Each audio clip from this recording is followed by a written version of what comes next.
Good morning dear student, class 12 maths के student का स्वागत है। आइए बच्चों, आज एक नया टॉपिक स्टार्ट करें। क्लास 12 मैथ्स चैप्टर नंबर 11, तब उसके एक्सरसाइज के क्वेश्चन थोड़ा बाद में देखेंगे।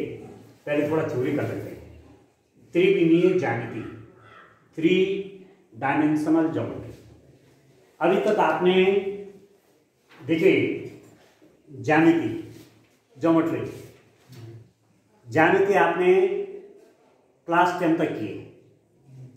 आपने ट्रायंगल का एरिया निकाला, आपने लाइन सेगमेंट रेखाखंड की लंबाई नापी, आपने सर्किल बनाए, आपने टेंजेंट ड्रॉ की, ठीक है, जिसमें आपने स्केल का यूज किया, जिसमें आपने पेंसिल का यूज किया, कंपास का यूज किया, प्रोट्रैक्टर का यूज किया, ठीक है ना। तो वो क्या है? ज्यामिति। आप कोई रेक्टेंगल देख रहे हैं, रेक्टेंगल बना रहे हैं, तो आप क्या कर रहे हैं?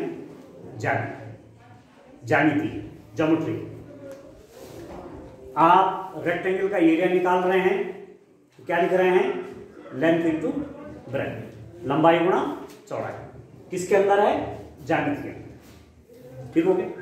आपने ट्रायंगल का एरिया निकाला, 1/2 बेस इंटू हाइट, या 1/2 बेस इंटू एल्टीट्यूड, 1/2 आधार गुणा ऊंचाई। वो क्या है? ज्यामिति के अंदर आप सब किया हुआ आपने पीछे। उसके बाद लगा बीमा, coordinate geometry,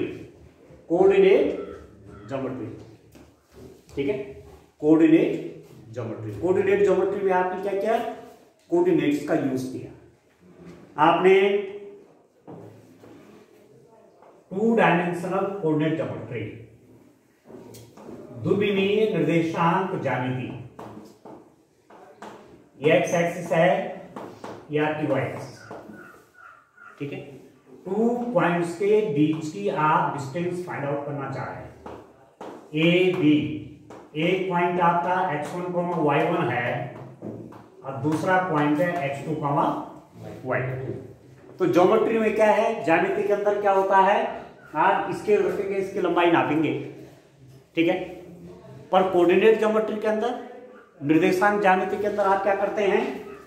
A B is equal to आप निकालते हैं square root of x2 minus x1 square plus y2 minus y1 square. ये आपने कोऑर्डिनेट ज्योमेट्री से निकाला। और आप यदि स्केल रखेंगे तो ए बी की लंबाई जो स्केल से निकलेगी वही एग्जैक्ट लंबाई इससे निकलने वाली। समझ में आए? तो ज्योमेट्री और कोऑर्डिनेट ज्योमेट्री, ठीक है, समझ में आए? तो अभी तक आपने क्या पढ़ा है? 2 डायमेंशन। क्लास 11 पे तो आप तो 3 डायमेंशन भी पढ़ी है, त्रिविमीय ज्यामिति मार्ग भी पढ़ी आपने। परंतु मैं थोड़ा 2 डायमेंशन ज्योमेट्री की बात कर रहा हूं। X axis, Y axis. एक प्लेन को आपने 4 इक्वल पार्ट्स में बांटा 2 लाइंस की मदद से। एक लाइन ऐसी और एक लाइन ऐसी।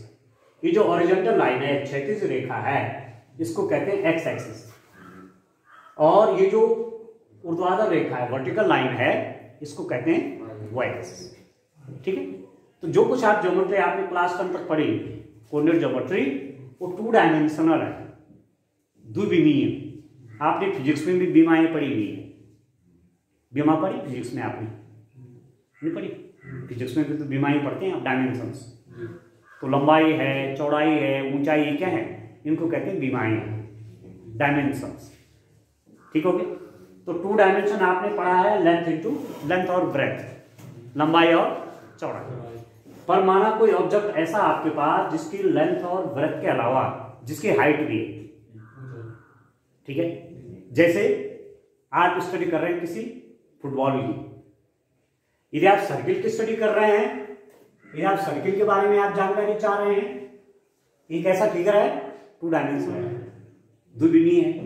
पर यदि फुटबॉल के बारे में आप जानना चाह रहे हैं, तो फुटबॉल तो स्पेस में भी है ना, क्या फुटबॉल का चित्र आप इसमें नहीं बना सकते। तब आप ऐसे ही बना देते हैं देखने के लिए। आपने कहा ये फुटबॉल है, ठीक है। आपने कहा फुटबॉल बन गया। एक्चुअली फुटबॉल नहीं है। फुटबॉल कैसे होगा? फुटबॉल तो आपका स्पेस में भी होगा। इसका मतलब वहां थर्ड डायमेंशन की भी आवश्यकता पड़ेगी। एक तीसरी बीमा और चाहिए, लंबाई की बीमा, चौड़ाई और ऊंचाई। जैसे रूम है आपका, ये क्या है? ये 3 डायमेंशनल है। इसकी लेंथ हो गई, ब्रेथ हो गई और इसकी हाइट हो गई। ठीक है, लंबाई है, चौड़ाई और ऊंचाई, ये है 3 बीमाएं। ठीक है, तो इसकी स्टडी करेंगे 3 डायमेंशनल ज्योमेट्री, 3 जिसमें बीमाएं हैं। और जब 3 डायमेंशनल ज्योमेट्री की आप बात करेंगे तो आप स्पेस में आ जाते हैं। ठीक है, लाइन इन ए प्लेन, किसी तल में रेखा, और लाइन इन ए स्पेस। यदि लाइन यहां है तो अंतरिक्ष में है, इसे अंतरिक्ष कहेंगे। स्पेस, यदि लाइन यहां आ गई, स्पेस में आ गई, तो तब क्या यूज होगा? 3 डायमेंशनल ज्योमेट्री। अब ठीक हो? ठीक है ना? तो यहां हम वेक्टर का यूज करेंगे। इसीलिए चैप्टर नंबर 10 में आपने पहले क्या पढ़ा? वेक्टर पढ़ा। तो वेक्टर का यूज करके हम 3 डायमेंशनल ज्योमेट्री के बारे में अध्ययन करेंगे। आगे सुनो, ठीक हो? अब आप देखिए, यदि मैं यहां पर, यदि मैं, देखिए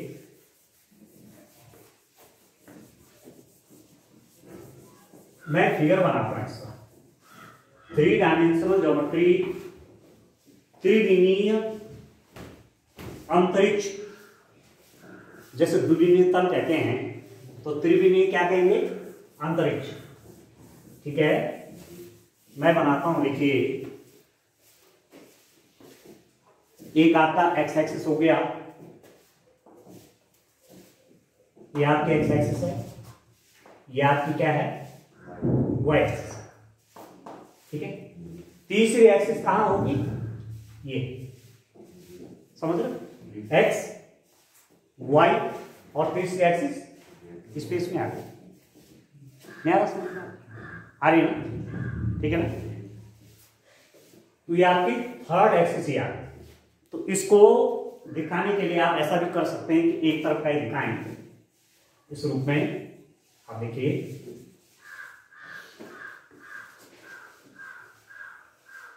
ये एक्स एक्सिस, ये आपकी वाई एक्सिस और ये आपकी Z axis. X axis, Y axis और जेड एक्सिस। ये एक्चुअली ऐसा नहीं है, ये कैसी है? ये ऐसी है। ठीक है, आया समझ?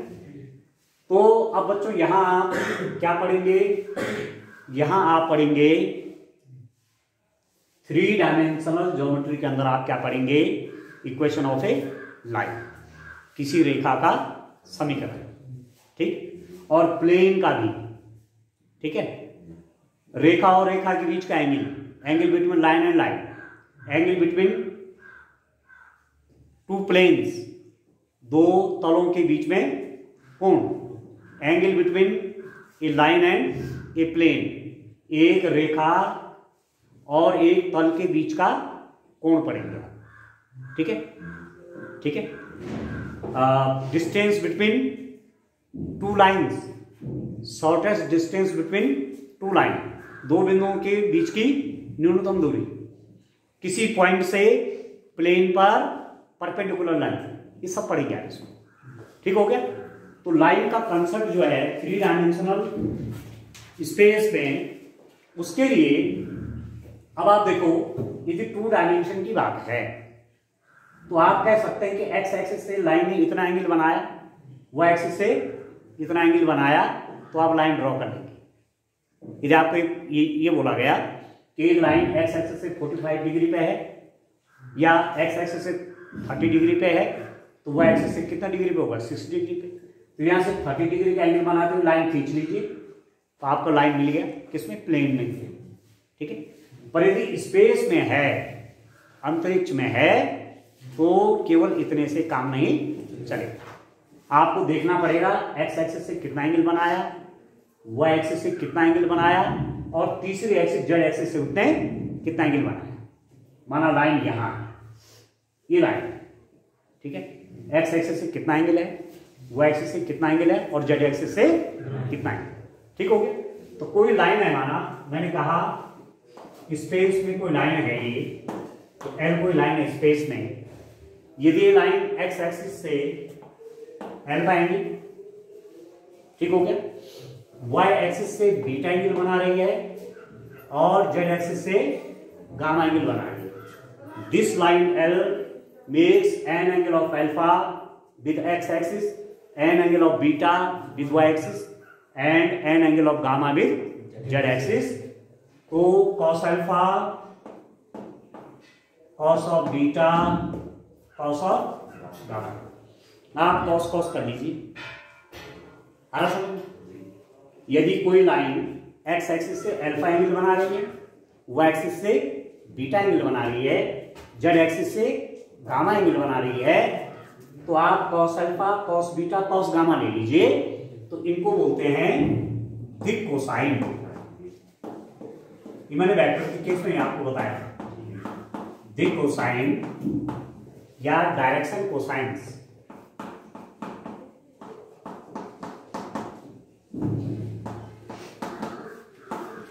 तो 1 मार्क्स का क्वेश्चन आपका ये तैयार है। ये line makes an angle of alpha with x axis, an angle of beta with y axis, an angle of gamma with z axis. Then the direction cosines of the line are given by cos alpha, cos beta, cos gamma. एक रेखा x axis से alpha angle बना रही है, y axis से beta angle बना रही है, z axis से गामा एंगल बना रही है। तो cos alpha, cos beta, cos gamma उस रेखा के दिक कोसाइन कहलाते हैं। अब ठीक है, समझ में आया? कॉस लगा देंगे आपको डायरेक्शन कोसाइंस मिल जाएंगे। डायरेक्शन कोसाइंस मिलने से जैसे आप कई बार भाई दीपावली के समय पर आप क्या छोड़ते हैं, रॉकेट छोड़ते हैं, है ना, उसके डायरेक्शन पहले सेट करते हैं आप अपने घर के अंदर की तरफ आए। कैसा करते हैं? पड़ोसी के घर की तरफ कोशिश करते हैं कि कहीं टकराए ना, सीधा निकले आसमान में, तो आप उसकी डायरेक्शन फिक्स करते हैं ना, ठीक है। तो स्पेस में अब समझ लो वो लाइन है कोई जो हवा में उड़ने वाली है या हवा में उड़ गई है, वो क्या है, कोई लाइन। उसके बारे में एग्जैक्ट जानने के लिए आपको एंगल चाहिए। एक्स एक्सिस से कितना एंगल बन रहा है, वाई एक्सिस से कितना एंगल बन रहा है और जेड एक्सिस से कितना एंगल बन रहा है। तो cos alpha, cos beta, cos gamma आप निकाल लीजिए, तो आपको निकल जाएंगे डायरेक्शन कोसाइंस। तो डायरेक्शन कोसाइंस पता है तो लाइन की डायरेक्शन का पता हो जाएगा। अब ठीक हो गया। तो डायरेक्शन कोसाइंस को आप एल एन एन से दिखाते हैं। L is equal to cos alpha, N is equal to cos beta और N is equal to cos gamma, ठीक है। डायरेक्शन कोसाइंस को L, M, N से शो करते हैं। L इज इक्वल टू होता है आपके पास cos alpha, N is equal to cos beta और N is equal to cos gamma, ठीक हो गया। यहां तक ठीक है उसके, समझ में आ रहा है? नहीं आ रहा? बोलो, ठीक है ना। अच्छा, अब आप देखो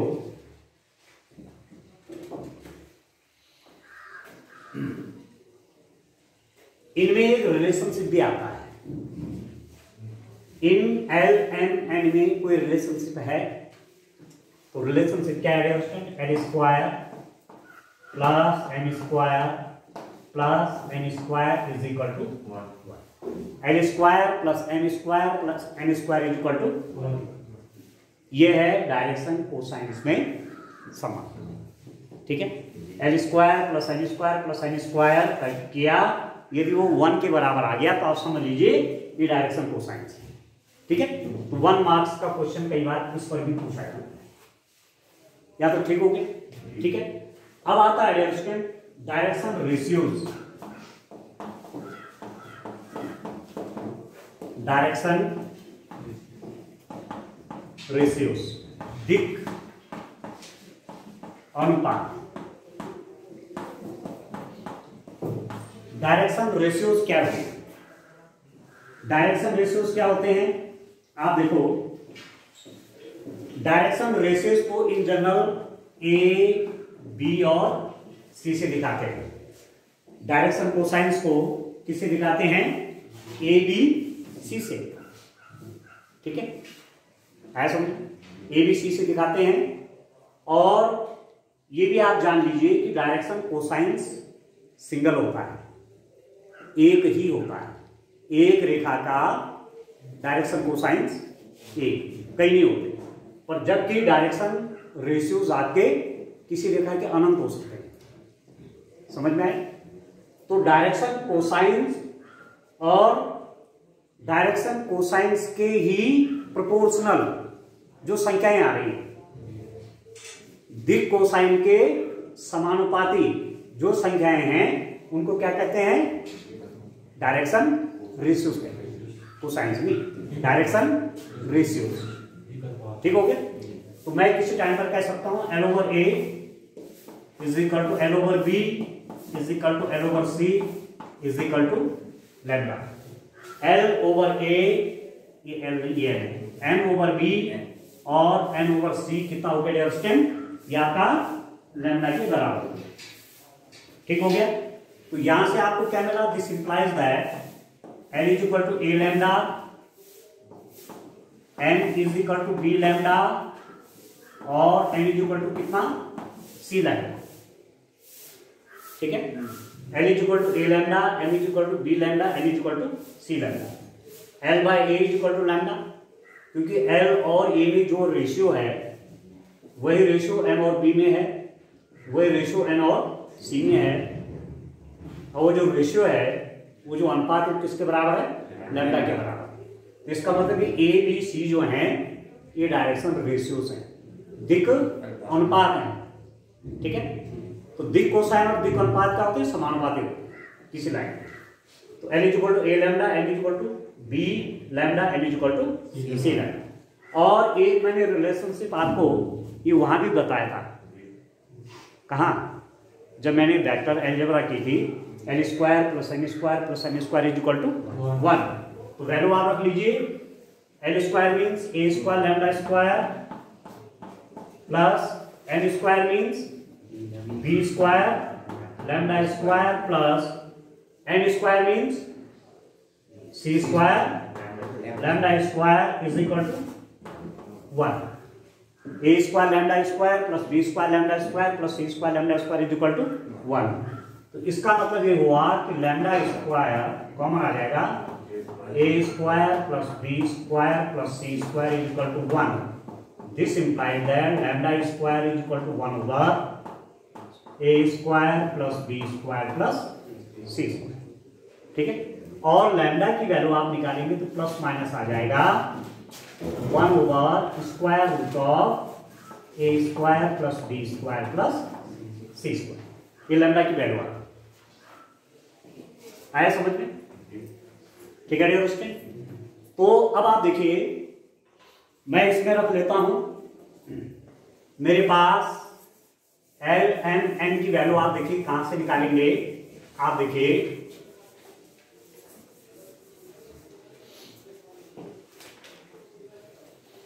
L is equal to A lambda.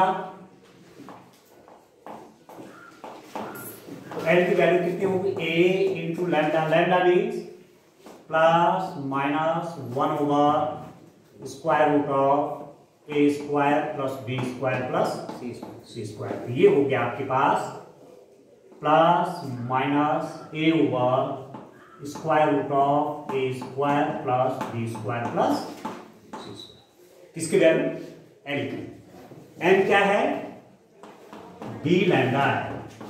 तो B इंटू लैम्डा की वैल्यू आपके पास आ रही है plus minus 1 over square root of A square plus B square plus C square is equal to plus minus B over A square plus B square plus C square. ठीक है, N is equal to C lambda.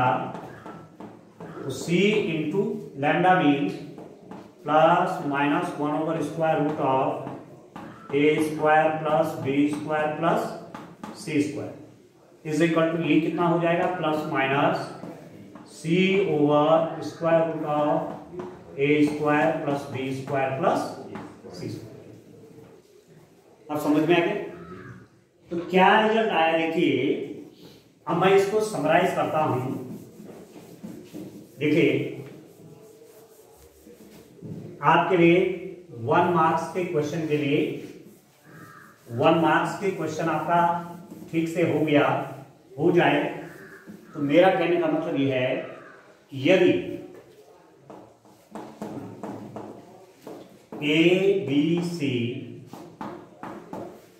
दिक अनुपात हो, A B सी दिक अनुपात हो, A B C are direction ratio, A B C are direction ratio, A B C क्या है दिक अनुपात हैं, तो दिक कोसाइन क्या हो जाएंगे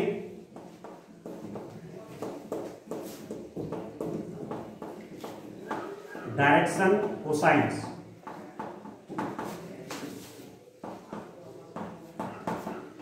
डायरेक्शन कोसाइंस हो जाएंगे plus minus A over square root of A square plus B square plus C square plus minus B over square root A square plus B square plus C square plus minus C over square root of A square plus B square plus C square. याद रखना ये formula. यदि ए B सी आपके क्या हैं दिक अनुपात हैं, डायरेक्शन रेशियोज हैं, तो दिक कोसाइन आप कैसे निकालेंगे, डायरेक्शन कोसाइन कैसे निकालेंगे plus minus A over square root of A square plus B square plus C square comma plus minus B over square root of A square plus B square plus C square comma plus minus C over square root of A square plus B square plus C square. यही आपका L है, ये M है, ये M. ठीक है। वहां जब हमने वेक्टर का चैप्टर किया था तो वेक्टर भी किसमें था 3 डायमेंशनल स्पेस में, अंतरिक्ष में कोई वेक्टर, स्पेस में कोई सदिश था वहां। तो वहां हमने वेक्टर की एक डायरेक्शन निकाली थी। वेक्टर की कितनी डायरेक्शन होती है, एक आपको मालूम है, या तो ईस्ट में जा रहा है या वेस्ट में या नॉर्थ में या साउथ में कोई डायरेक्शन होगी। पर लाइन जो होती है लाइन 2 डायरेक्शनल होती है, नहीं समझ गए? लाइन की कितनी दिशाएं होती है, रेखा की 2 दिशाएं, इधर में भी इनफाइनाइट तक जा रही है और इधर में भी कहां जा रही है, इनफाइनाइट जा रही है। इसीलिए यहां पर दिक कोसाइन के 2 पेयर्स आ रहे हैं, 2 जोड़े आ रहे हैं, प्लस भी और minus, plus minus plus minus. तो एक पेयर आप प्लस में ले लीजिए और एक पेयर आप किस में ले लीजिए, माइनस में ले लीजिए। ठीक है। तो प्रश्न आपसे आपको ये जानकारी होनी चाहिए कि किसी लाइन के डायरेक्शन कोसाइंस आपके 2 क्यों अलग अलग हो रहे हैं, एक प्लस में है तो दूसरा माइनस में क्यों है, क्योंकि डायरेक्शन उनकी क्या है, लाइन के 2 दिशाएं होती हैं, इसलिए डायरेक्शन कोसाइंस भी इस रूप में प्लस माइनस में आएगा। अब ठीक हो गया। जबकि सदिश के जब उसके सदिश वेक्टर के जब डायरेक्शन कोसाइंस निकालते हैं तो यूनिडायरेक्शनल, या तो प्लस ही होगा या माइनस होगा। आ गया समझ में यहां तक? ठीक। तो 1 मार्क्स का क्वेश्चन आपका तैयार हो गया आपका कि A B C direction ratio यदि हैं किसी लाइन के, उस लाइन के दिक कोसाइन आप कैसे निकालेंगे, ये सूत्र है। ठीक हो, समझ में आ रहा? अब चलिए इसके आगे अब मैं 11 जो डायरेक्शन कोसाइंस हैं और मैं लिख रहा था L square plus N square plus N square equal to 1 लिख रहा था। इसको ड्राइव करते हैं। ये आता कहां से है, ये कहां से आपके पास आया, इसको देखते हैं। अब आप देखिए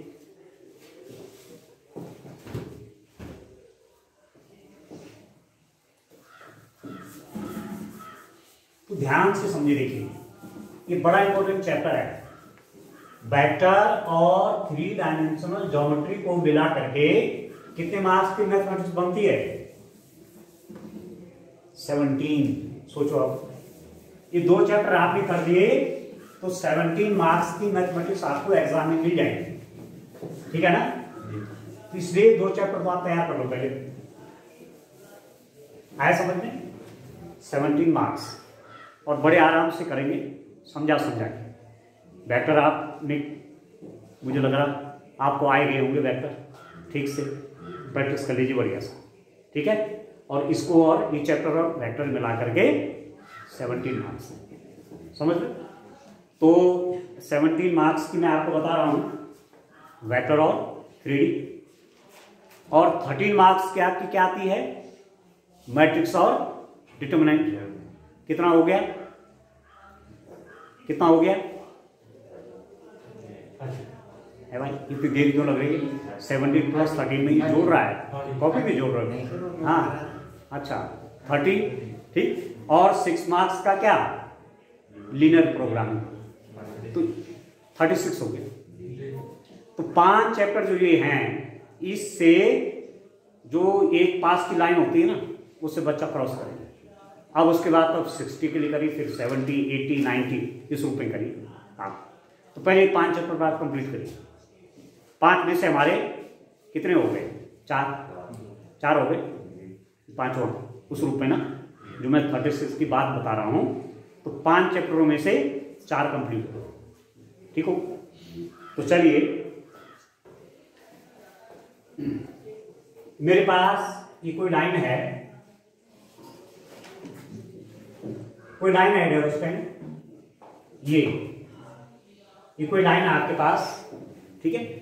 और हमको इसके जो डायरेक्शन कोसाइंस हैं उसमें संबंध देखना है, relationship between direction cosines. L M N direction cosines हैं, और हम जानते हैं कि L² + M² + N² 1 होता है। और वो आता कहां से है? उसके लिए क्या करेंगे कि इसके पैरेलल आप रेखा को शिफ्ट कर सकते हैं, इसके पैरेलल ओरिजिन से समांतर, ठीक हो गया? मैंने इसके पैरेलल एक लाइन कहां से ले ली? ओरिजिन से ले ली, ठीक है? क्योंकि पैरेलली जब आप शिफ्ट करेंगे तो डायरेक्शन में अंतर नहीं आएगा, ठीक है? डायरेक्शन में अंतर नहीं आएगा ना, समांतर। अब किसी टाइम पर मैं कहूंगा कि इस लाइन पर एक पॉइंट P है जिसके कोऑर्डिनेट हैं x, y, z, और ओरिजिन से इस पॉइंट P की डिस्टेंस r, ठीक है? मूल बिंदु से इस रेखा पर एक बिंदु जो आपने P लिया हुआ है उसकी दूरी कितनी है? r। और यहां से आपने परपेंडिकुलर ड्रॉ किया हुआ है ये आया समझ में? तो एक्चुअली ये लाइन है कहां? देखो, ये तो जेड एक्सिस है, x, y और z, और लाइन आपकी ऐसी है, ओरिजिन से ऊपर जाती है, ठीक है ना? अब 3 डायमेंशनल स्पेस में लाइन तो खींच नहीं सकते, पर हम दिमाग के अंदर सोच करके कि लाइन कैसी हो, तो किसी टाइम पर एक पॉइंट की कोऑर्डिनेट क्या माने? x, y, z, ठीक है? और उस पॉइंट की डिस्टेंस ओरिजिन से कितनी है? r, ठीक है? तो ये कोऑर्डिनेट आपका x होगा, ये कोऑर्डिनेट क्या होगा? y होगा। और तीसरा कोऑर्डिनेट आपका, भाई ये रेखा है, तो यहां से आप x एक्सिस पे आपने लंब डाला, y एक्सिस पे लंब डाला, z एक्सिस पे लंब डाला, ठीक है? तो जहां पर x एक्सिस पे पड़ रहा है वो लंब, वो डिस्टेंस y, x, फिर y और z, ये डिस्टेंसेस हैं। और मैं कहूं कि ये लाइन x एक्सिस से अल्फा एंगल बना रही है, y एक्सिस से क्या बना रही है? बीटा एंगल बना रही है, और z एक्सिस से क्या बना रही है? गामा एंगल बना रही है, ठीक है? तो cos अल्फा यदि आप निकालेंगे तो cos अल्फा कितना होगा? cos alpha is equal to cos alpha बराबर cos थीटा बराबर आधार बटे कर्ण, तो ये आधार हो जाएगा x, क्योंकि अल्फा के लिए परपेंडिकुलर हो गए, बेस हो गई। अरे हाइपोटेन्यूज क्या है? r है, तो x/r, ठीक है? और cos beta Y by R. समझ में आ गया? कॉस बीटा कितना हो जाएगा? Y by R. ठीक है ना? यहां से आप परपेंडिकुलर ड्रॉ करेंगे, ये वाई है तो ये भी वाई है। ठीक है, तो इस बीटा के लिए ये परपेंडिकुलर हो गया, ये हो गया, और ये उसका आधार बन गया। ठीक है, और ये हाइपोटेन्यूज सही है आर, तो cos beta Y by R. इसी प्रकार से आप कॉस गामा को लिख सकते हैं जेड बाई आर। अब ठीक हो गया? और आप डायरेक्शन देखिए, इसको मैं किससे दिखा रहा हूं? एल से। L is equal to cos alpha. इसके लिए सिंबल जो है एल एम एन होते हैं। ठीक है, संकेत ये एल है, ये एम है, और ये क्या है? एन है। आया समझ में? अब आप करिए cos square alpha plus cos square beta plus cos square gamma. Cos square alpha plus cos square beta plus cos square gamma. Cos square alpha कितना हुआ? X by R plus cos square beta कितना हुआ? Y by R का square plus cos square gamma कितना हुआ? ठीक है, तो X square by R square, Y square by R square, Z square by R square. ठीक, अब आर स्क्वायर आपका कॉमन आ गया, तो X square plus Y square plus Z square by R square, ये एलसीएम हो गया सबका तीनों का। ठीक है, अब आप देखिए, आपने क्लास 11th में पढ़ा हुआ है ओरिजिन के कोऑर्डिनेट, 3 डायमेंशनल ज्योमेट्री में ओरिजिन के कोऑर्डिनेट्स क्या होते हैं? मूल बिंदु के निर्देशांक त्रिविमीय ज्यामिति में क्या होते हैं? 0, 0 और 0। आया समझ में? ठीक है, तो इन दो बिंदुओं के बीच की दूरी निकालो। ओपी के, ओपी बराबर स्क्वायर रूट ऑफ दो बिंदुओं के बीच की दूरी, distance between 2 points in 3 dimensional space. त्रिविमीय अंतरिक्ष में दो बिंदुओं के बीच की दूरी square root of x2 minus x1 square plus y2 minus y1 square plus z2 minus z1 square, ये तो होता है। तो x माइनस 0 का square x square, y minus 0 square y square, z minus 0 square z square, ये आपका r भी है, ये डिस्टेंस मैंने r भी कही हुई है वाली, यहां से आप। ठीक है, तो r की जगह क्या लिख देंगे? या X square plus Y square plus Z square की जगह क्या लिख देंगे? आर स्क्वायर, आर नहीं आर स्क्वायर, ये समझे? X square root of X square plus Y square plus Z square क्या है? आर है। दोनों तरफ स्क्वायर कर दो, स्क्वायर रूट हट जाएगा इसका, तो X square plus Y square plus Z square is equal to R square. तो ये आप लिख देंगे R square by R square is equal to 1। तो आपका रिजल्ट के रूप में क्या आया कि cos square alpha plus cos square beta plus cos square gamma is equal to 1। और इसको हम एल से दिखा रहे हैं, L square plus N square plus N square is equal to.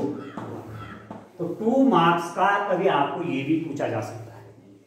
ठीक है, और आगे ये बहुत यूजफुल है। ठीक है, जब आप डायरेक्शन कोसाइंस फाइंड आउट करेंगे, ठीक है ना, डायरेक्शन कोसाइंस निकालेंगे, तो ये फॉर्मूला आपको कहीं जगह इसका यूज। ठीक हो गया, तो समझ में आ गया आपको? अब आप देखिए डियर स्टूडेंट, नेक्स्ट जो मैं आ रहा हूं यहां तक, ठीक है ना, क्लियर हो रहा है? और लास्ट टाइम भी मैंने पढ़ाया हुआ है, ठीक है, वहां से आप उस वीडियो को भी देख सकते हैं यूट्यूब के अंदर, वहां भी पढ़ाया हुआ है। तो दोनों जगह देख सकते हैं, जहां पर भी आपको ज्यादा बढ़िया समझ में आएगा आप समझ लेंगे। अब आप देखिए, ये तो मैंने किसी लाइन के डायरेक्शन कोसाइंस कैसे फाइंड आउट करते हैं, या डायरेक्शन कोसाइंस के बारे में क्या जानकारी है, क्या क्या इंफॉर्मेशन आपको है, और डायरेक्शन कोसाइंस में रिलेशन वो आपने की। ठीक, अब मेरे पास 2 पॉइंट्स हैं, मैं एक्सेस सिस्टम बना लूं। ये मैंने कहा एक्स एक्सिस है, ये आपकी वाई एक्सिस और ये कौन सी है, जेड एक्सिस। आपके पास 2 पॉइंट्स हैं, एक पॉइंट यहां पर है, एक यहां पर है, ए और ये क्या है, बी है। इन दोनों को मिलाएंगे,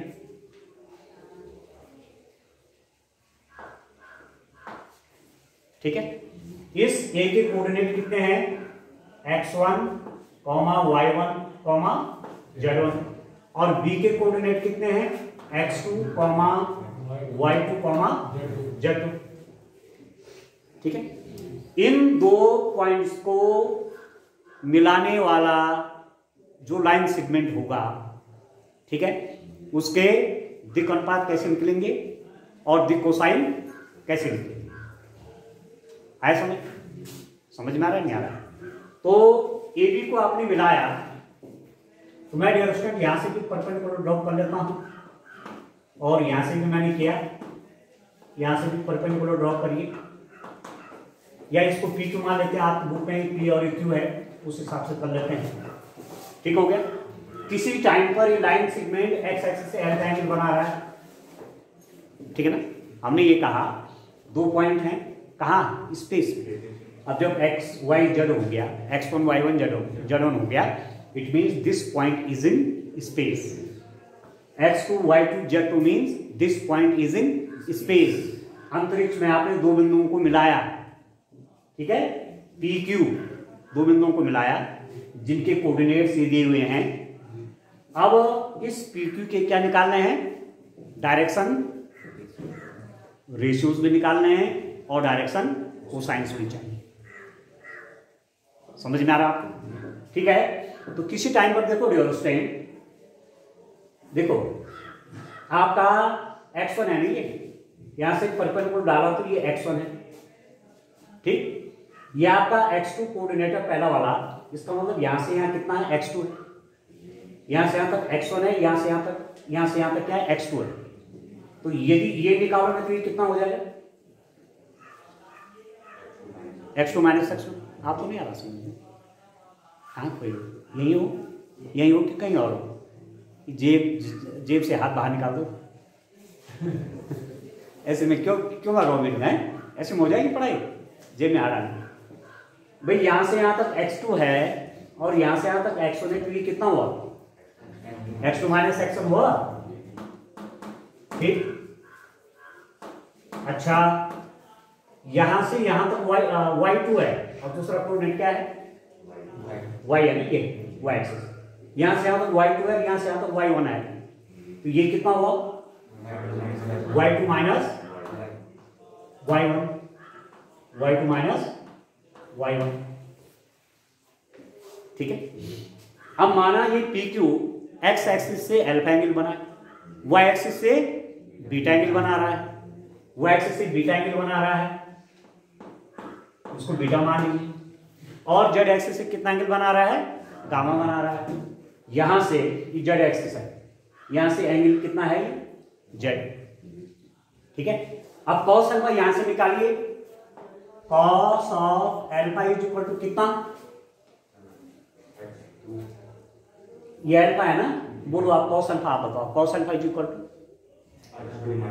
हाँ बेस ये वाला ना, ये कितना है, x2 माइनस x, जितना ये है उतना ये है ना, तो base x2 minus x1 over hypotenuse, नहीं आधार बटे कर्ण, ये 90 डिग्री एंगल है, ये कर्ण है, y2 माइनस 1, वो तो क्या निकल जाएगा, वो तो कॉट निकल जाएगा, वो तो कॉट अल्फा निकल जाएगा, नहीं निकलेगा। आधार बटे लंब, बेस ओवर परपेंडिकुलर क्या निकल जाएगा, वो तो कॉट निकल जाएगा, ठीक है।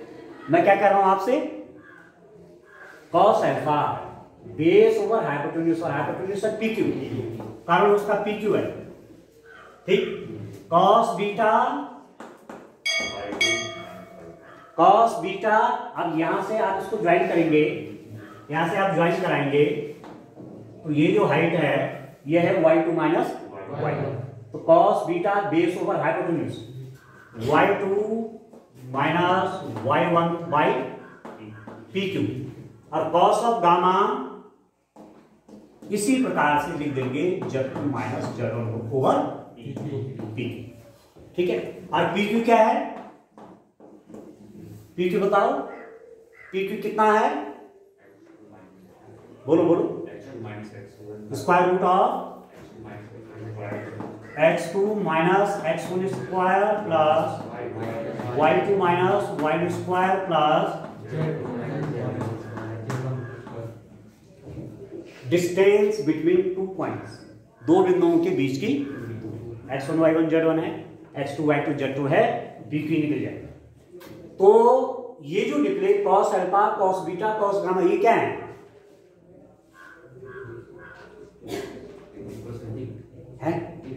हाँ ये डायरेक्शन कोसाइन है। ठीक है, आया समझ में, ये आपका n भी है, ठीक है, ये आपका n है, ये आपका m है, आया समझ में। तो मैं आपसे क्या कह रहा हूं कि स्पेस में 2 पॉइंट्स हैं, उनके कोऑर्डिनेट्स आपको मालूम हैं। यदि उस लाइन सेगमेंट के, उस रेखा खंड के आप डायरेक्शन कोसाइन से निकालना चाहते हैं तो कैसे निकालेंगे, x2 माइनस x1 ओवर उनके उन 2 पॉइंट्स के बीच की डिस्टेंस पी क्यू। ठीक है, दूसरा निकल जाएगा y2 minus y1 over P Q, और तीसरा निकल जाएगा z2 minus z1 over P Q. तो ये तो निकले डायरेक्शन कोसाइन्स, तो यहीं से आप डायरेक्शन रेशियोज भी निकाल देंगे। डायरेक्शन रेशियोज दिक् अनुपात कितने कितने हो जाएंगे, डायरेक्शन कोसाइन्स और डायरेक्शन रेशियोज प्रोपोर्शनल होते हैं, समानुपाती होते हैं।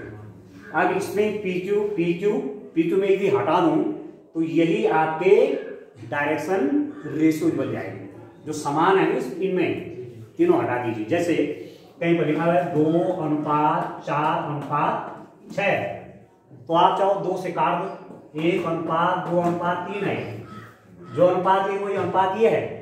तो पी क्यू तीनों से हटा दिए तो बन जाएंगे डायरेक्शन रेशियोज, दिक् अनुपात।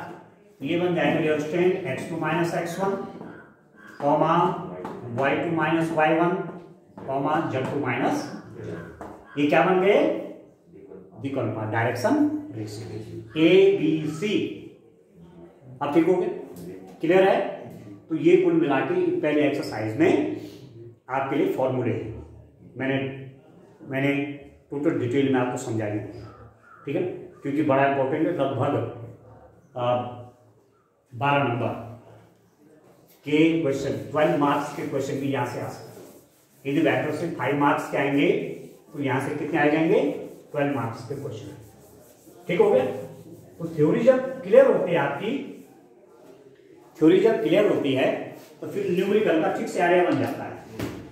ठीक है ना, तब न्यूमेरिकल करने में कोई दिक्कत नहीं।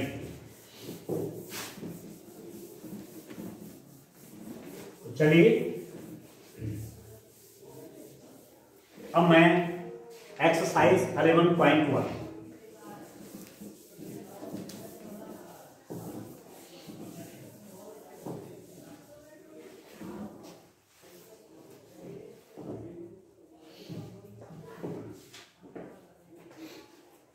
देखिए, एक्सरसाइज 11.1 का question number 1।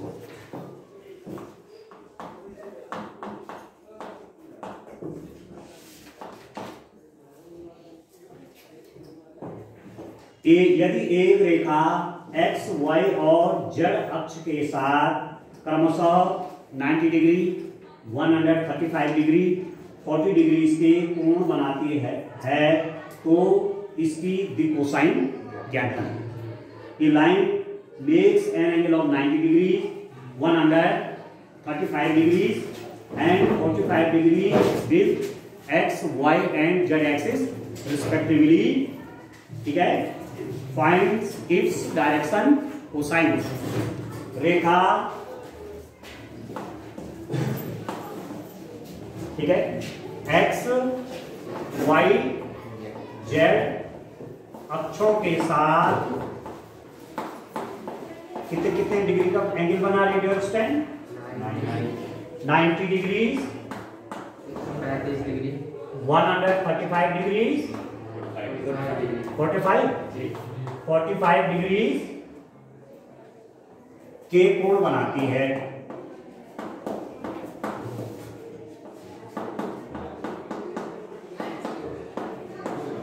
Line makes an angle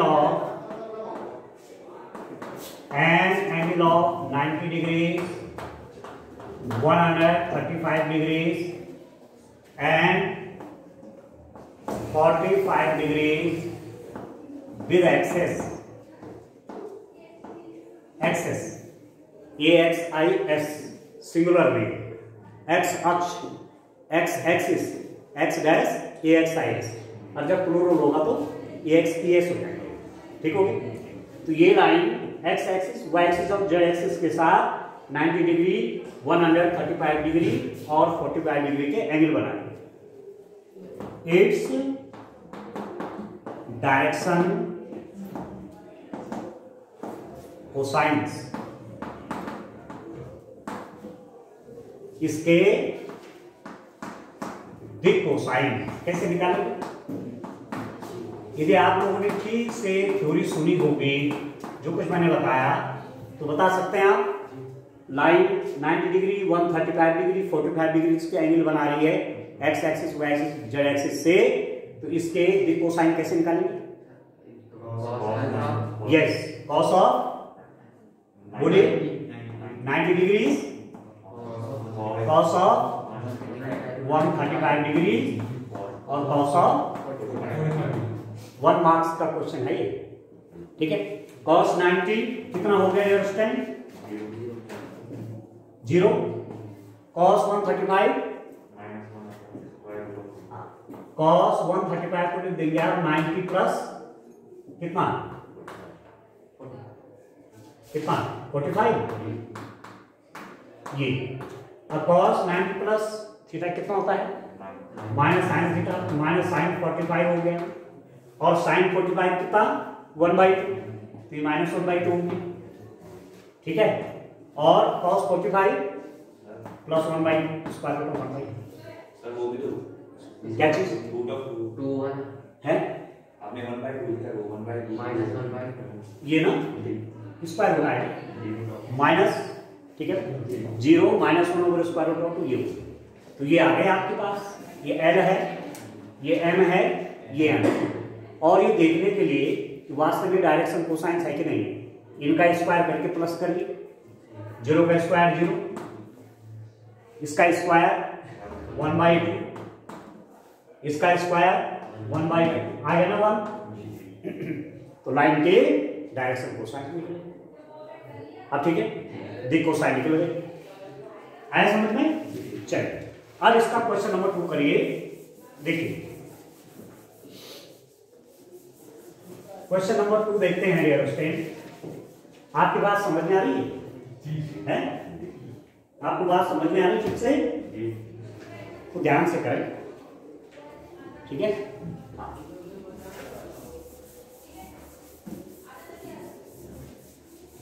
देखिए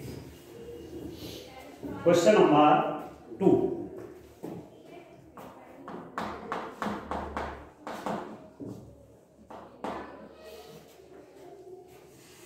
एक रेखा की दिक कोसाइन ज्ञात कीजिए जो निर्देशांकों के साथ समान कोण बनाती है। Find the direction cosines of A line which makes equal angle with axis. ऐसा ही एक क्वेश्चन वेक्टर में भी है, ऐसी एक क्वेश्चन वेक्टर के लिए भी है कि एक सदिश अक्षों के साथ बराबर कोण बनाता है, इसकी दिक कोसाइन ज्ञात कीजिए। वो भी करा रखा है। अब मुझे लग रहा है वो शायद उसमें मिसलिनियस में करी थी, मिसलिनियस एक्सरसाइज। हाँ तो ऐसे ही होगा, या तो वो यहां से क्वेश्चन देगा इसको, या वेक्टर से देगा। यही क्वेश्चन है वहां, तो वहां मैंने कराया है, यहां इसको करो, ठीक है ना। क्या क्या आपको दिया हुआ है? रेखा अक्षों के साथ माना लिख देते हैं, माना रेखा अक्षों के साथ बराबर कोण बनाती है, बराबर कोण अल्फा बनाती है। ठीक है, let the line makes equal angle alpha. मुलाकात बीच में फ्रेंड से हो रही है। Equal angle alpha with axis, मित्रता चल रही है बीच बीच में है। कह रहा तुम उत्तरकाशी से बोझ क्यों हो रहे हो? मैं हूं। तो रेखा के दिक कोसाइन बताइए, दिक cosine, direction cosines of line, direction cosines of line कितना हो जाए? है जी, है cos alpha is equal to s by alpha। X x square. वो आपसे कह रहा है कि रेखा अक्षों के साथ बराबर कोण बना दे। Line is making equal angle with axis, और वो एंगल क्या है? अल्फा। एक्स एक्सिस के साथ भी अल्फा एंगल है, वाई एक्सिस के साथ भी अल्फा एंगल है, और जेड एक्सिस के साथ भी अल्फा एंगल है। तो डायरेक्शन कोसाइंस क्या होंगे?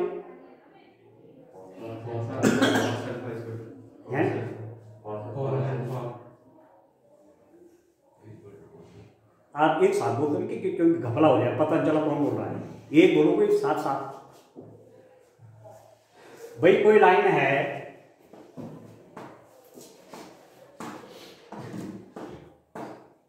ये एक्स एक्सिस है, वाई एक्सिस है, जेड एक्सिस है। ये लाइन है, चलो मैं ओरिजिनल सी मान लेता हूँ जाते ही। ये लाइन है एक्स एक्सिस से अल्फा, वाई एक्सिस से अल्फा, और जेड एक्सिस से भी अल्फा। तो इसके डायरेक्शन कोसाइंस क्या होंगे? हाँ, केवल एक क्वेश्चन हो जाएगा बस। हाँ हाँ, यस, उम्र वाले जाके कॉस अल्फा और कॉस अल्फा हो जाएंगे तीनों। नहीं हो अभी तो तुमने बताया था कि एक लाइन एक्स एक्सिस से अल्फा एंगल बनाए, वाई एक्सिस से बीटा एंगल बनाए, जेड एक्सिस से गामा एंगल बनाए, तो लाइन के डायरेक्शन कोसाइंस क्या हो जाती है? Cos alpha comma cos beta comma cos gamma. यहाँ पर एंगल इक्वल है तो उससे क्या फर्क पड़ेगा? ठीक है ना? तो cos alpha cos alpha cos alpha. ठीक है, ठीक है। तो इसका मतलब क्या हुआ? आप जानते हैं since L square plus M square plus M square is equal to 1।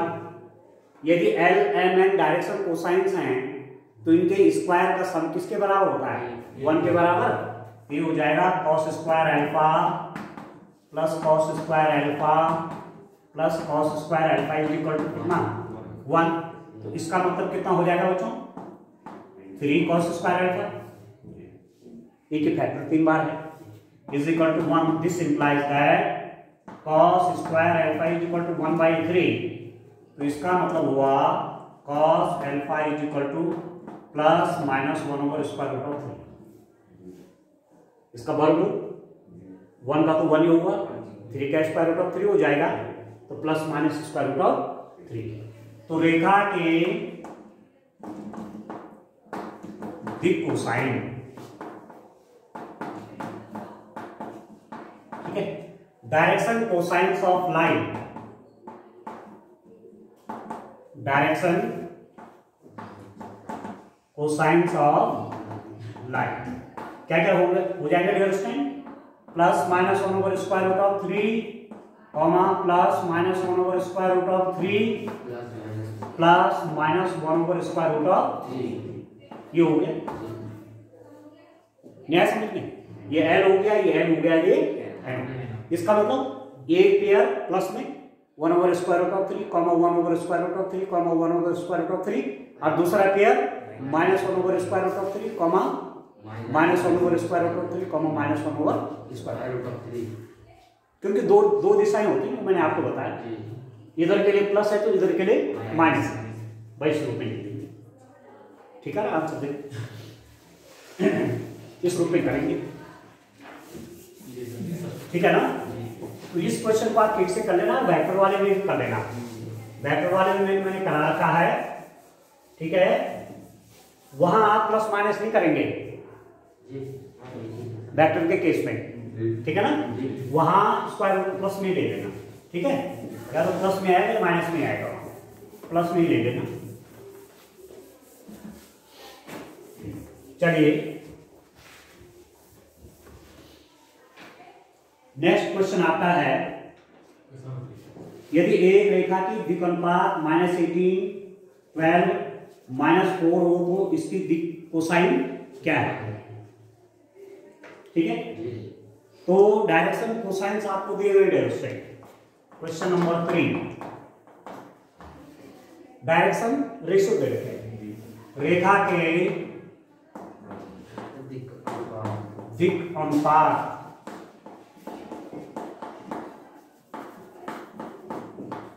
Direction cosines, sorry direction ratios of line. Direction ratios of line क्या क्या दे रखे, -18, कॉमा 12, -4, ठीक है। या इनको आगे भी कर सकते हैं, A is equal to -18, B is equal to 12 और C is equal to -4। Direction ratio square इस रूप में भी लिखते हैं ABC, ठीक है। तो अब लिख दीजिए A² plus B² plus C² कितना होगा, -18 का स्क्वायर प्लस 12² प्लस -4 का स्क्वायर, तो कितना होगा, 18² कितना होता है, कितना 324 है। इतना चिंतन क्यों कर रहा, फटाफट पेन उठाइए, मल्टीप्लाई करो ना, इतना सोच क्या रहेंगे। 18 × 18 324 आएगा, प्लस 12 का स्क्वायर कितना 144 प्लस -4 का स्क्वायर कितना +16। क्यों रॉबिन, -4 का स्क्वायर -16 नहीं होगा, बोलो होगा ना, माइनस कर दो, क्यों ना कर दो जब -4 का स्क्वायर -16 बोलो तो माइनस क्यों ना कर दो। और यहां पर भी माइनस का स्क्वायर है, माइनस लगा दूं, क्यों क्यों प्लस बन जाता है। हाँ, -4 का स्क्वायर का मतलब हुआ -4 इंटू -4, तो कितना हो जाएगा, +16 आ गया। माइनस और माइनस का मल्टीप्लाई प्लस, ठीक है। यही कह रहे थे, यही कह रहे थे, ठीक है। तो कितना हो गया, दिस इज इक्वल टू 2, 6, 8, ये यार देखो, ठीक है, ठीक है। इतना याद है क्या ना, ये 5 आ रहा है, 584। अरे भैया ये तो हमने स्क्वायर तीनों का प्लस इतना ही आ रहा है, ये बोल रहा हूं, तुम उत्तर क्या देख रहे हो वहां। अभी तुम्हें प्लस के लिए कह रहा हूं, इन तीनों को प्लस के कितना ही आ रहा है, प्लस करके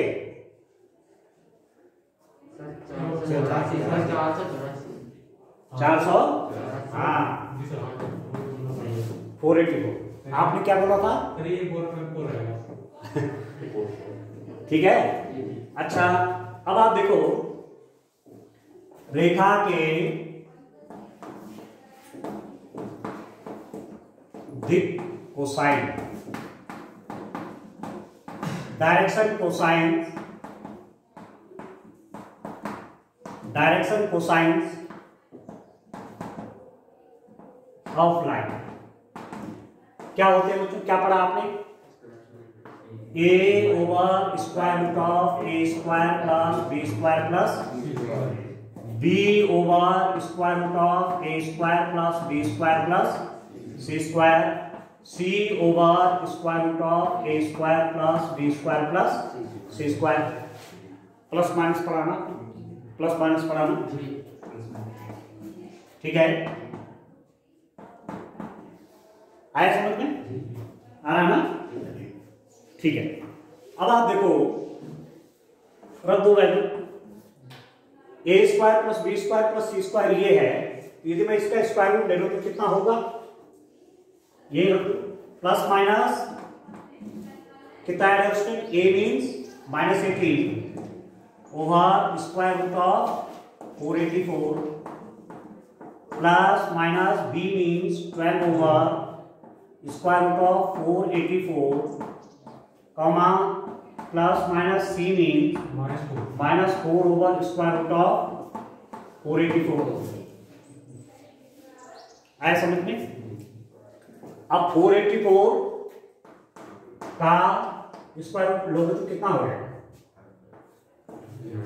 है वर्गमूल निकालो इसका, पेड़ ऐसे बनता है तो पहले में 2 2 4, ठीक है, और 4 2 4, ठीक है। अब यहां पर उतार दो 84, तो 2 बार कर दो, तो 2 2 4 और 2 4 8, 22 आएगा, क्यों 22 22 482, ठीक हो गया। तो ये आपका आ जाएगा this is equal to plus minus 18 over 22 plus minus 12 over 22 plus minus minus 4 over 20, ठीक है। काट दीजिए 11 माइनस 2 11, और आप लिख सकते हैं प्लस माइनस कितना रहा है, ये 9 है ना, माइनस 9, माइनस 18 था नहीं, फिर माइनस 9 हो जाएगा, माइनस 9 ओवर 11, फिर प्लस माइनस 6 ओवर 11, फिर है प्लस माइनस माइनस 2 ओवर 11, और अब यहां पर नेगेटिव है जी, है जी, नेगेटिव है कि पॉजिटिव है, नेगेटिव है, ठीक है ना, माइनस है ना, तो इसको चेंज करो, इसको नेगेटिव है इसको पॉजिटिव बना दो, माइनस 9 प्लस 9 वाले ये हो जाएगा 6y plus minus plus minus 6/11, और ये हो जाएगा, इसको माइनस इसको प्लस करो, माइनस और प्लस 2/11 बन जाएगा। किस रूप में दे रहे हैं आंसर देखिए, है कौन सा, अच्छा प्लस माइनस नहीं लिख रहा है, प्लस माइनस नहीं लिख रहा है, पहला वाला लिख दिया ना, तो चलिए कम से कम एक डायरेक्शन तो आई गई, डायरेक्शन को साइंस में से लिखना चाहिए, प्लस भी और माइनस भी लिखना चाहिए, उन्होंने सिंपल सा यहाँ पर प्लस माइनस भी नहीं लिखा, ठीक है ना, प्लस माइनस भी लिखा हुआ है, तो सिंपल सा लिख दिया माइनस 9/11 कॉमा 6/11 और माइनस 2/11, माइनस लिखा है ना, ठीक है, माइनस 9/11 फिर 6/11 और माइनस 2/11, तो एक पेयर तो होगा ही, एक साइन मान आप देखते हैं, माइनस 9/11 प्लस 6/11 और माइनस 2/11, यही है ना, हाँ ना, तो बोलो यही है ना। दूसरा क्या हो जाएगा, प्लस करके देखो, माइनस वाला ले लेना आपने, माइनस प्लस माइनस ले लिया आपने, दूसरा 9/11 कॉमा माइनस 6/11 कॉमा 2/11, अब समझ में आएगी, इस रूप में करें। अब देखो क्वेश्चन नंबर 4 देखते हैं, क्वेश्चन नंबर 4 देखिए आप, तो इस रूप में क्वेश्चन करने हैं डियर स्टूडेंट। आप अब निकाल देंगे, आप डायरेक्शन रेशियो दे रखे होंगे तो डायरेक्शन कोसाइंस निकाल देंगे, यदि लाइन के होंगे तो प्लस माइनस लिखेंगे, ठीक है, अरे यदि लाइन के नहीं होंगे, वेक्टर के होंगे तो एक साइन लिखेंगे, ठीक है, ये ध्यान रखिए। तो चलिए अब नेक्स्ट क्वेश्चन पे आता हूं डियर स्टूडेंट। नेक्स्ट क्वेश्चन देखिए क्या है आपके पास। क्वेश्चन नंबर है 4।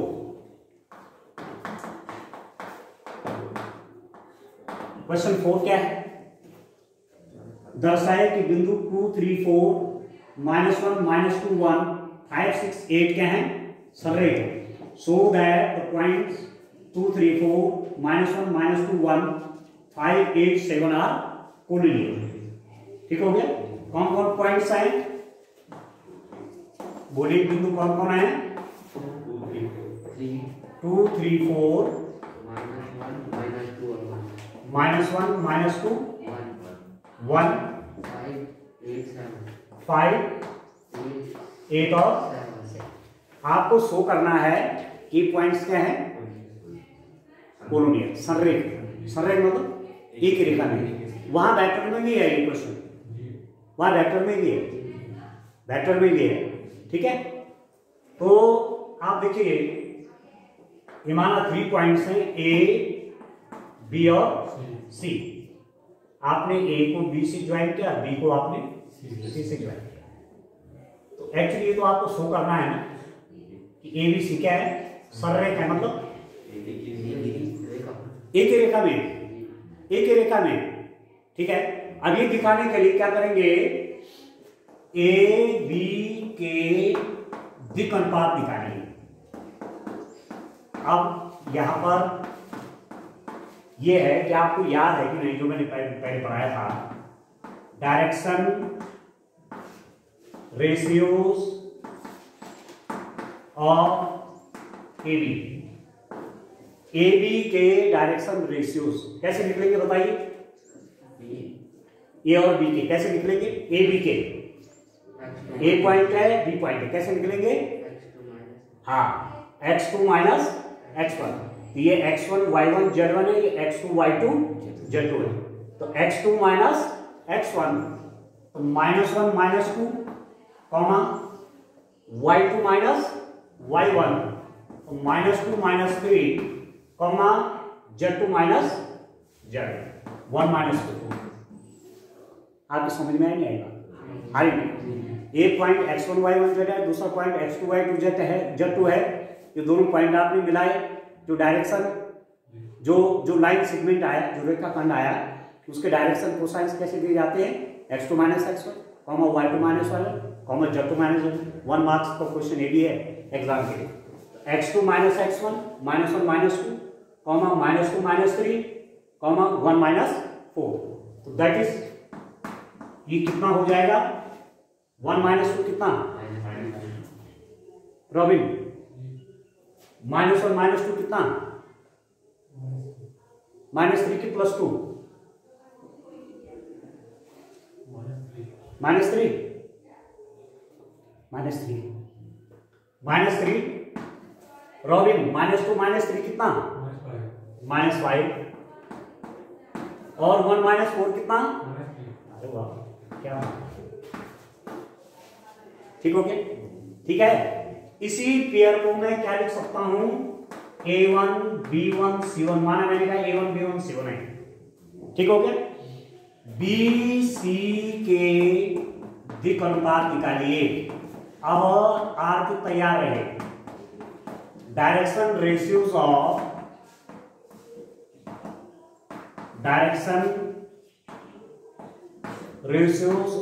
BC।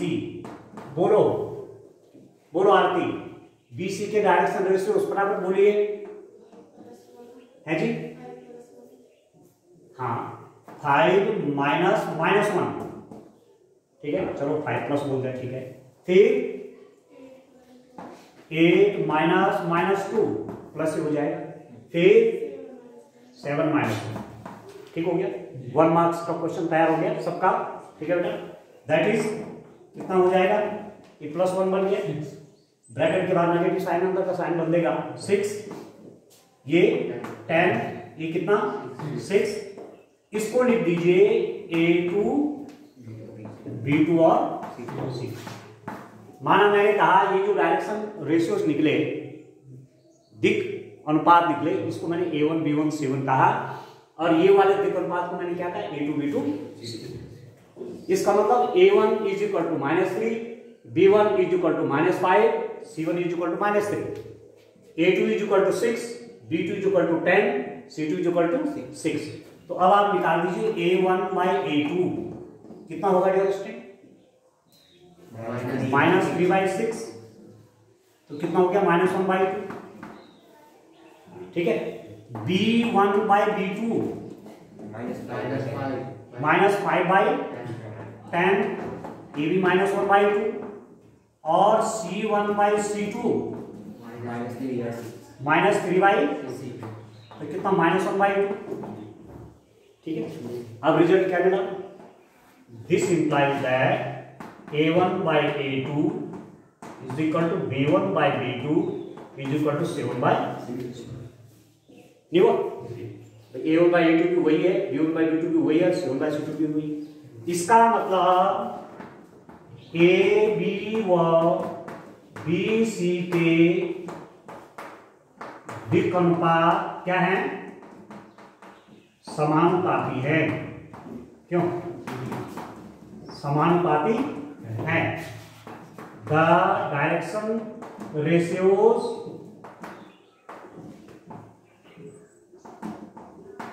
Of AB and BC are proportional.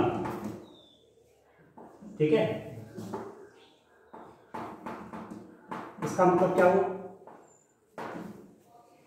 इस AB और BC के अनुपात, इस AB और BC के दिक अनुपात क्या निकल गए? समानुपाती। तो दो बातें होती है, या तो ये एक ही लाइन में है या ये समांतर है। समांतर रेखाओं के दिक अनुपात भी समानुपाती होते हैं। यदि एक के 5, 6 और -7 है तो दूसरे कैसे हो सकते हैं? 10, 12 और 14, दो से गुणा कर दीजिए। इसके समांतर जो लाइन होगी, पहला लाइन होगी 3 से मल्टीप्लाई कर लीजिए, 15, 18, 21, 4 से मल्टीप्लाई हो सकता है 20, ठीक है, 24, 28। ठीक है। तो यदि टू लाइंस के डायरेक्शन रेशियोज क्या है? समानुपाती। दो रेखा खंडों के दिक अनुपात क्या है? समानुपाती है। तो इसका मतलब या तो एक ही लाइन में है या वो क्या है? समांतर है। परंतु ये समांतर नहीं हो सकते। क्यों नहीं हो सकते? बताओ, बताइए, बोलिए। AB और BC समांतर क्यों नहीं हो सकते?